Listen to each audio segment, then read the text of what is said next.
Hello दोस्तों, मैं सूर्यवंशी भारद्वाज जयसवाल में आपका स्वागत करता हूं। आज नरेशन का 13वां वीडियो है और 13वां पार्ट में हम लोग चेंज ऑफ नियरनेस वर्ड पढ़ेंगे और इसके पहले भी पढ़े थे चेंज ऑफ नियरनेस वर्ड में। 2 वीडियो पढ़ चुके हैं इसमें भी, और इसमें कुछ और भी इम्पोर्टेंट नियम है, जैसे सम और चेंजिंग फॉर नरेशन, कुछ महत्वपूर्ण जो है नरेशन में परिवर्तन करने का। सम और स्पेशल लगा लीजिए, सम और स्पेशल, सम और स्पेशल,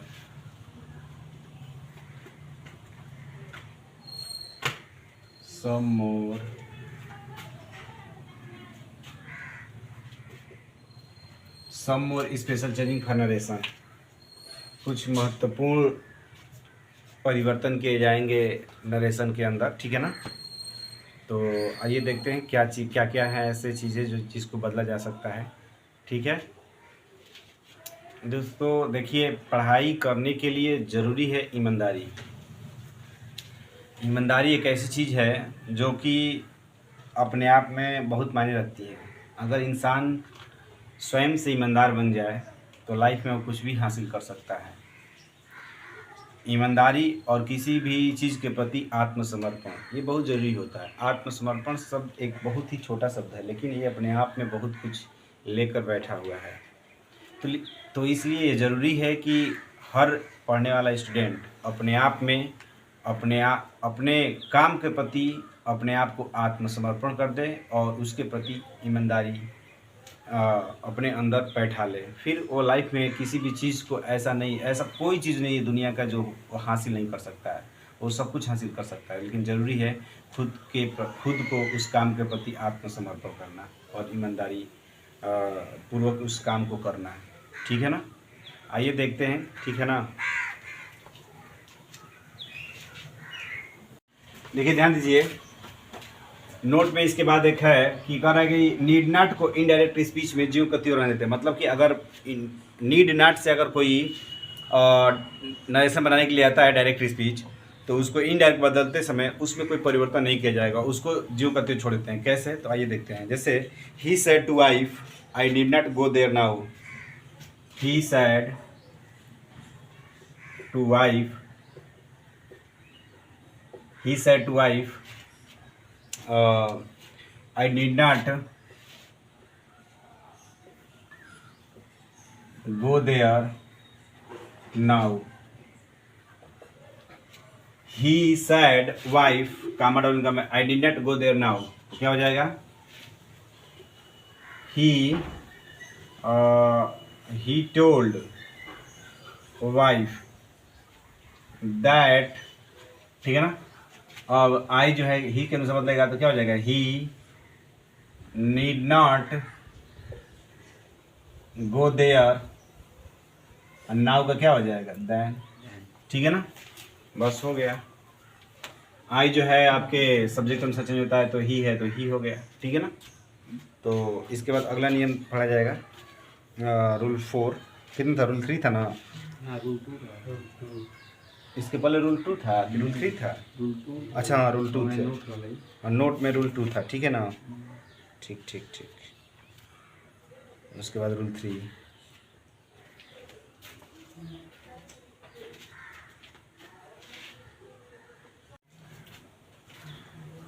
ध्यान दीजिए, कभी कभी रिपोर्टेड स्पीच में कुछ नाउन्स वोकेटिव केस में आ जाते हैं और इनडायरेक्ट नरेशन में परिवर्तन करते समय वे रिपोर्टिंग वर्ब के ऑब्जेक्ट बन जाते हैं, ठीक है ना। तो इस नियम को मतलब कैसे, इस नियम के थ्रू अगर कोई एग्जाम्पल आता है तो उसको कैसे किया जाएगा, आइए समझते हैं। देखते हैं कि कैसे उसको नरेशन बनाया जाए। जैसे एग्जाम्पल है, the teacher said Raju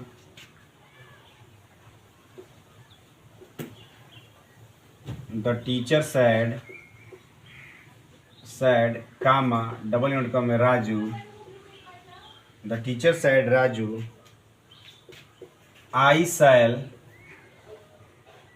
I shell give U a book, I shell give U a book.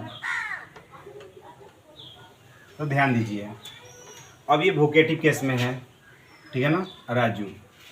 तो कह रहा है कि कभी कभी रिपोर्टेड स्पीच में कुछ नाउन्स वोकेटिव केस में आ जाते हैं। इनडायरेक्ट नरेशन में परिवर्तन करते समय वे रिपोर्टिंग वर्ब के ऑब्जेक्ट बन जाते हैं। क्या करते हैं?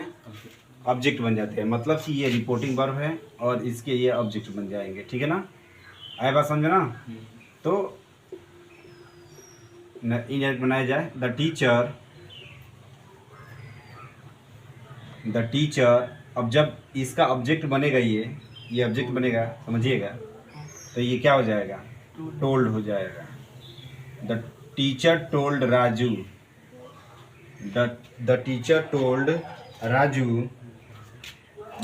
टोल्ड राजू दैट, ठीक है ना। अब आई है, फर्स्ट पर्सन है, ये सब्जेक्ट के अनुसार चेंज होगा, ठीक है ना। तो क्या हो जाएगा? ही है, सेल है, तो क्या हो जाएगा? वुड। ही वुड गिव, और यू जो है ऑब्जेक्ट के अनुसार, राजू के अनुसार बदलेगा, तो क्या हो जाएगा यहाँ पर? हिम। लेकिन यहाँ क्वेश्चन लिख दीजिए राजू ए बुक। अब यहाँ पे देखिए थोड़ा सा ये सेल है तो यहाँ पर शुड होना चाहिए, लेकिन वुड कैसे हो गया? क्योंकि हम जानते हैं कि ही के साथ क्या लगता है? विल का प्रयोग होता है, इसलिए क्या हो गया? वुड हो गया। एक और एग्जांपल देख लिया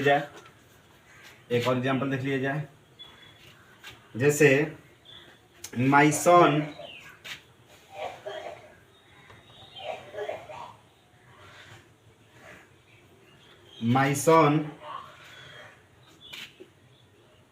said the old farmer,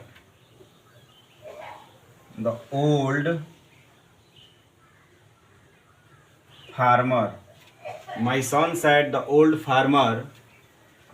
old farmer, I am planting these trees for you, I am planting these trees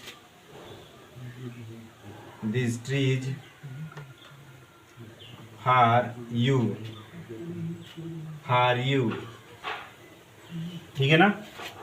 मतलब माई सन, मतलब ओल्ड फार्मर जो कह रहा है, बूढ़ा मतलब किसान कह रहा है अपने बेटे से कि माई सन, मतलब कि अपने बेटे से कह रहा है कि आई एम प्लांटिंग, मैं मतलब कि इन पेड़ों को आपके लिए लगा रहा हूँ। क्या कर रहा है? मैं इन पेड़ों को आपके लिए लगा रहा हूँ, किसान कह रहा है अपने बेटे से। तो इसी को हम लोग वोकेटिव केस कहते हैं, माई सन। तो किसान कह रहा है अपने बेटे से, तो क्या हो जाएगा? द ओल्ड फार्मर, क्या हो जाएगा? द ओल्ड फार्मर टोल्ड, उसके बाद माई सन दैट। अब आई किसके अनुसार बदलेगा? ओल्ड फार्मर के हिसाब से, तो क्या हो जाएगा? He was. अब ये प्रेजेंट, सिंपल प्रेजेंट टेंस में है, तो किस में जाएगा? सिंपल पास्ट टेंस में। आई वाज प्लांटिंग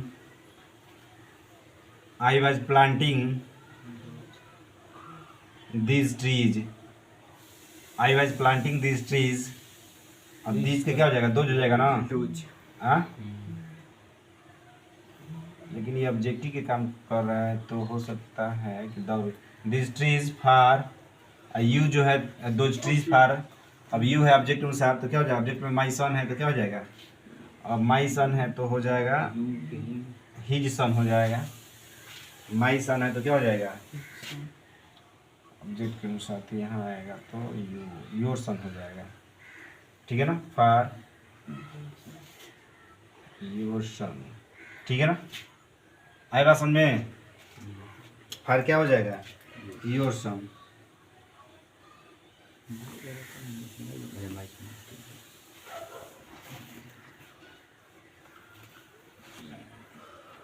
माई सन,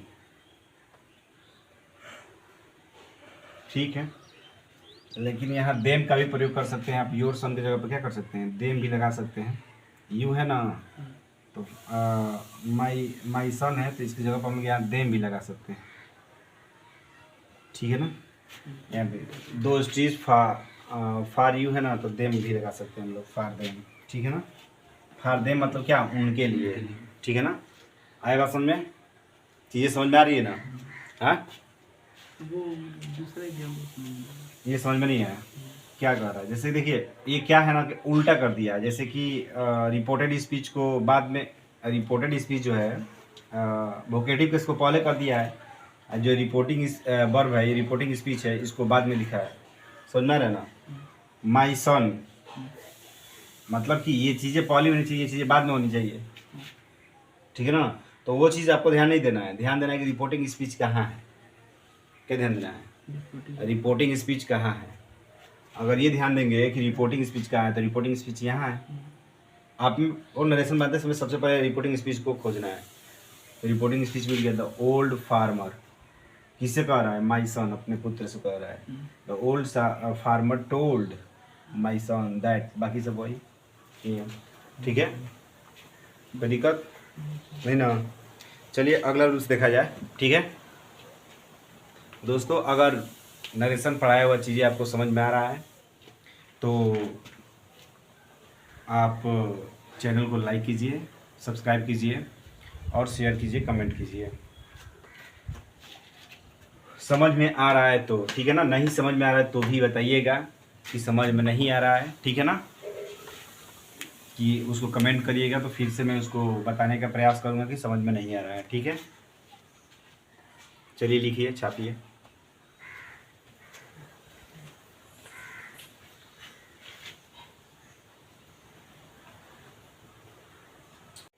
देखिए ध्यान दीजिए, इन्वर्टेड कमाज के अंदर जो है संबोधन के शब्द टर्म्स ऑफ एड्रेस का प्रयोग हो तो इनडायरेक्ट उनको ऑब्जेक्ट, इन्वर्टेड कमाज के अंदर संबोधन के शब्द टर्म्स ऑफ एड्रेस का प्रयोग हो तो उनको ऑब्जेक्ट में बदल देते हैं या फिर एड्रेस डॉट डॉट एज के बाद रखते हैं, ठीक है ना। तो आइए देखते हैं इसके एग्जाम्पल, ठीक है ना, कैसे इसको किया जाएगा। जैसे एग्जाम्पल है, my dear daughter,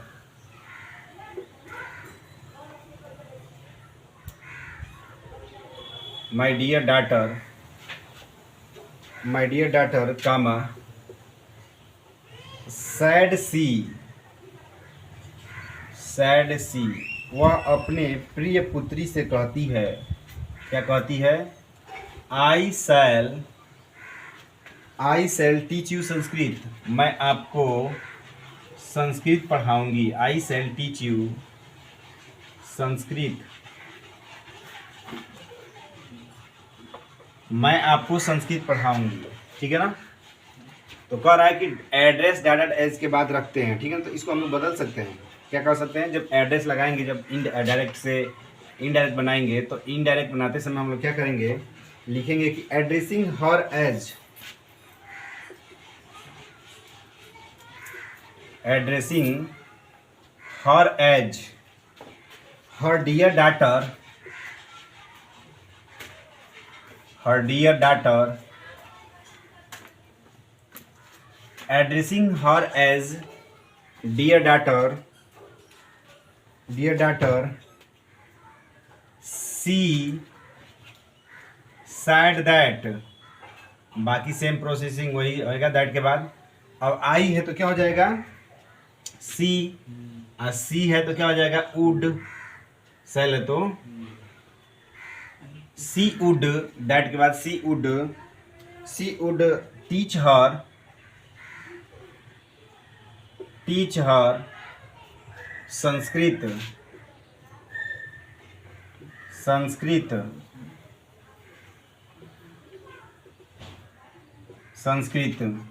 addressing her as dear daughter she said that she would teach her Sanskrit, ठीक है ना। हम लोग इसको ऐसे बना सकते हैं, ठीक है। तो ये समझ में आ रहा है कि नहीं। चलिए लिखिए इसको, फिर आगे बताते हैं।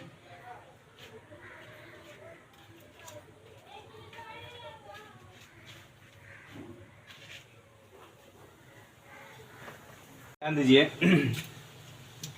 इन्वर्टेड कमाज के अंदर वेल यूसी शब्द हो तो इनडायरेक्ट नरेशन बनाते समय इन शब्दों को छोड़ देते हैं, क्योंकि ये शब्द यूजलेस होते हैं, बेकार होते हैं, निरर्थक होते हैं। ठीक है ना? कैसे? तो आइए देखते हैं कैसे। तो जैसे my mother sad,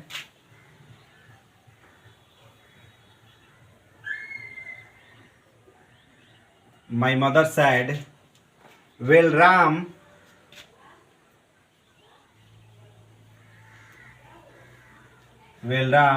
I shall give you a prize. My mother said well Ram, I shall give you a prize. देखिए ये भी वोकेटिव केस में ही है, लेकिन अगर वेल है, वेल के साथ राम है, तो वेल को हम लोग क्या करेंगे? छोड़ देंगे, लेफ्ट कर देंगे। तो क्या हो जाएगा? My mother told Ram that, my mother told Ram that, I के क्या हो जाएगा? आई जो जाएगा माई मदर हो जाएगा, तो माई मदर के लिए क्या लग जाएगा? सी। तो सी वुड गिव यू, अब यहाँ पे क्या है? राम है, तो राम के लिए क्या हो जाएगा? हिम हो जाएगा, क्योंकि ऑब्जेक्ट अनुसार बदलता है, राम के साथ बदल जाएगा। ए प्राइज। ठीक है ना? आए बात समझ में? दोस्तों, अगर पढ़ाया हुआ चीज़ें समझ में आ रहा है तो आप ज़रूर लाइक करें, कमेंट करें, सब्सक्राइब करें और शेयर करें। ठीक है ना? आपका लाइक, कमेंट, सब्सक्राइब और शेयर हमें सपोर्ट करेगा और मैं काफ़ी मोटिवेट रहूँगा और आपको अच्छी तरह से पढ़ाने का प्रयास करूँगा और मेरा प्रयास जारी ही रहेगा। ठीक है ना? जैसे एक और एग्जांपल देख लिया जाए डायरेक्ट का, एक और जैसे कि the father said you see I cannot tolerate such things. The father said comma you C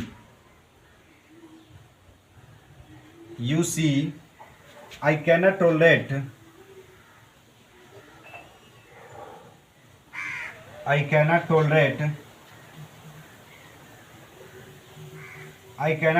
such things.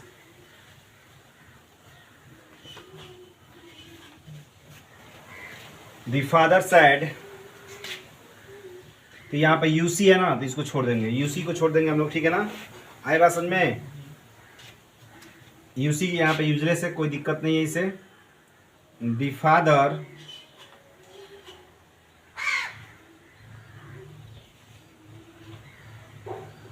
The father sad, अब यूसी से कोई मतलब नहीं है। दैट आई है, तो आई सब्जेक्ट कौन सा बदलेगा? तो क्या हो जाएगा? ही। उसके बाद he could not tolerate such things. ठीक है ना? Such things. समझ में तो आ रहा है ना बच्चा लोग?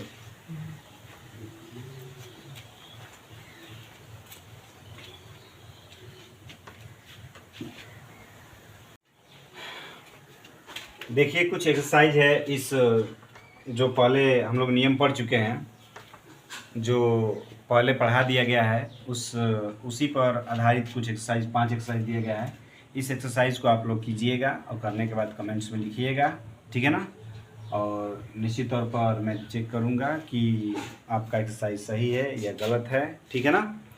और एक्सरसाइज करने से ये अभ्यास होता है कि हमारा पढ़ाया हुआ चीज़ें आपको समझ में आया है या नहीं, और मुझे करने आ रहा है या नहीं, आप लोग चेक कर पाएंगे। ठीक है ना? तो आप लोग ज़रूर से ज़रूर कीजिएगा। बस आज के लिए इतना ही। That's all. Thank you.